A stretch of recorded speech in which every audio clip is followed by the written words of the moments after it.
Shalom warga kerajaan, para pemirsa Household of Faith. Apa kabar? Saya percaya pemeliharaan Tuhan berlaku hebat atas setiap kita. Saat ini kami sedang berada di sebuah kafe yang luar biasa, yaitu Narasi Cafe and Eatery di Jalan Danau Sunter Agung, Sunter Agung, Jakarta Utara. Dan kali ini pertemuan kita akan membahas bagaimana sikap kita ketika kita menghadapi persoalan. Ada orang yang mengatakan bahwa pernikahan itu ibarat kalau kita naik jet coaster. Ya, kalau kita sudah duduk dan sudah klik, nah sudah.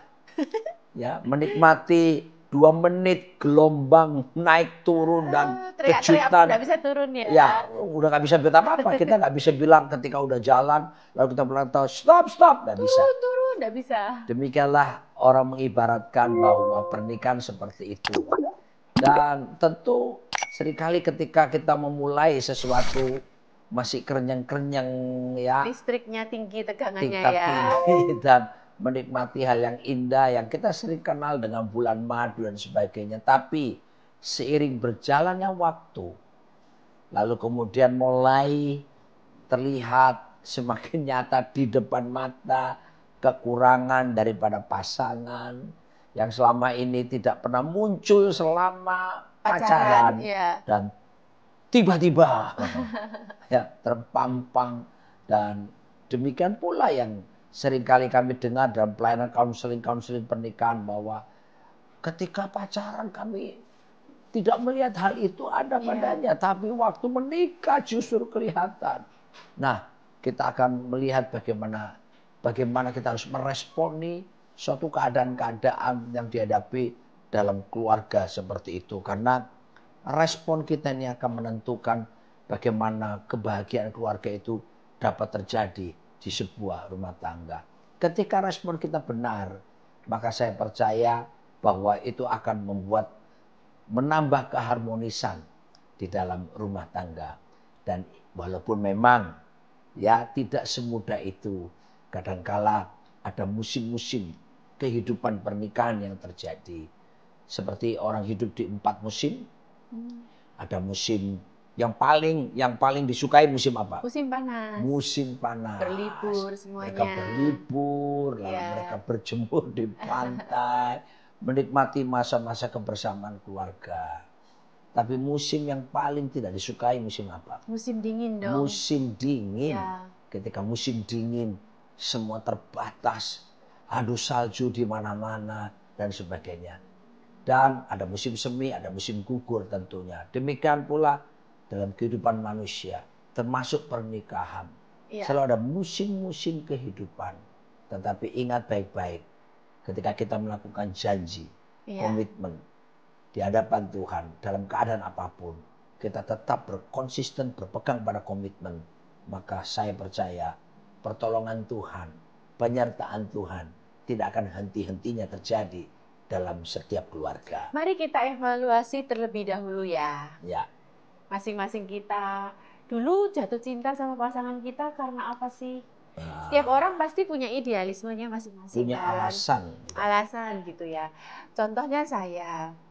Saya pada waktu itu sudah memberikan kepada Tuhan, aku tuh loh kepingin cowok yang lincah. Saya tidak suka cowok itu yang cool, yang dingin, enggak. Tapi saya memang dari awal suka cowok yang pecicilan, petakilan gitu. Terus saya suka cowok yang selisih usianya 8 tahun, yang pinter main musik, yang suka menyanyi. Itu semua itu ada dalam pikiran saya. Beberapa cowok yang datang ke rumah itu setelah bicara-bicara, usianya sama, orangnya cool. Nah, tibalah saya jumpa dengan seorang laki-laki yang ini gitu ya. Ini orangnya super petakilan, kira-kira 35 tahun yang lalu ya, pada waktu kita pertama kali jumpa. Kita berjumpa di sebuah persekutuan doa, di suatu gedung yang lebih kurang isinya bisa kapasitas 3.000 orang. Suara ketawanya dia dari ujung sana bisa sampai kedengar di ujung gedung. Nah, inilah laki-laki yang menggetarkan hati saya yang seperti ini. Pada waktu saya tanya usianya, ternyata kita selisih 8 tahun. Wow, berdebarlah hati saya. Dan kemudian ternyata dia suka menyanyi, dia seorang pemimpin pujian dan dia pinter main musik juga. Singkat cerita apa yang terjadi, kami jadian. Pada waktu dia mengungkapkan cinta kepada saya, awalnya sih karena semua kriteria tersebut ada pada dia, jadi saya jatuh cinta lebih dulu. Tapi kan karena kita falsafah timur ya, saya gengsi, saya menyimpannya. Suatu kali hari Sabtu dia datang ke rumah saya. Dia bilang seperti ini, pada waktu dia datang aja hati saya sudah berdebar-debar kan. Terus dia bilang, boleh aku minta selembar kertas ya sama ballpoint. Saya kira dia mau menuliskan sebuah lagu karena dia seorang pemimpin pujian. Jadi, atau memberi ayat emas. Ayat emas, jadi dong saya bawa dia selembar kertas HVS yang gede tuh. Nah dia menuliskan di kertas, Nancy, aku mencintaimu. Maukah kamu menjadi pendampingku yang setia? Pada waktu saya baca itu, dia kan nggak tahu kalau saya naksir dia dong. Saya menyimpannya begitu rapi di dalam lubuk hati saya. Mendidih di hati, langsung mendidih di hati. mau pingsan rasanya. Nah, singkat cerita setelah kami jadian, pertama kali bersentuhan tangan, dia menggandeng saya, dia pegang tangan saya, aduh rasanya nggak bisa diutarakan lah di sini ya, bergetar. Kerenyang. Iya. Nah, Helen Fisher membuat sebuah penelitian yang mengatakan Helen Fisher itu seorang psikolog terkenal di Amerika yang membuat penelitian. Ya. Anda bisa googling sendiri. Ya, bahwa seseorang itu ketika jatuh cinta dengan orang lain itu ada hormon dopamin. Ya. Di mana hormon ini untuk orang yang sama maksimal bisa bertahan adalah 4 tahun. 4 tahun. Nah, kemudian kita menikah dan kehidupan pernikahan di muka bumi ini, apalagi dunia saat ini, begitu banyak tantangan, tantangan ekonomi, tantangan kesehatan, bisa dikatakan seperti lagunya Judika, tidak baik-baik saja. Nah, apakah yang terjadi? Ada tantangan-tantangan. Bagaimana kalau aku tidak baik-baik saja? Itulah yang terjadi. Nah, kemudian kita lihat ini korelasikan dengan firman Tuhan. Kita lihat suatu kali Yesus datang ke sebuah pesta. Benar. Di mana mereka kehabisan anggur. Dan kemudian Yesus bilang kepada yang petugas di belakang, tuangkanlah air. Singkat cerita, air tersebut menjadi anggur. Pemimpin pesta ini kaget. Betul. Pemimpin pesta datanglah kepada mempelai pria. Dan dia berkata seperti ini. Setiap orang tuh menghidangkan anggur yang baik dahulu, baru setelah orang puas minum, dihidangkan yang kurang baik. Sama nih kalau kita misalnya minum zaman sekarang itu minuman bersoda, sebutkanlah satu merek lah, misalnya. Nggak usah merek. Kocok dulu, jangan buka dulu. Tiba-tiba begitu kita buka, boom, apakah yang terjadi? Meledak, berbuih luar biasa. Itulah cinta yang di muka bumi ini, mereka menggebu-gebu bulan madu, heboh luar biasa. Tapi dimin aja deh minuman bersoda itu. Apa yang terjadi? Besok semalaman. Pada waktu besok kita minum, hambar.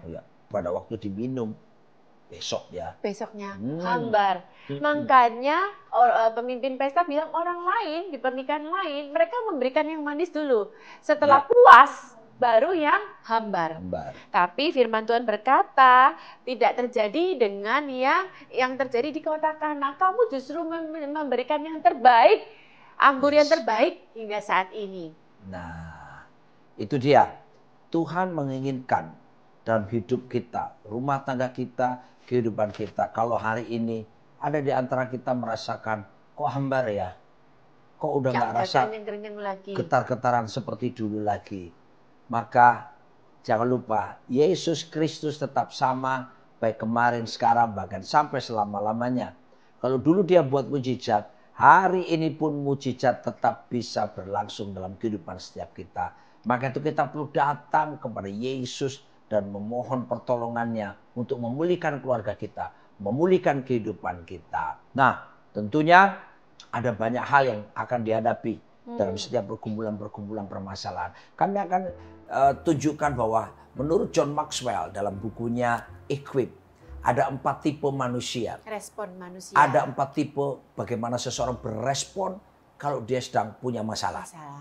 Yang pertama itu yang disebut dengan cup out. Cup out. Cup out itu gimana?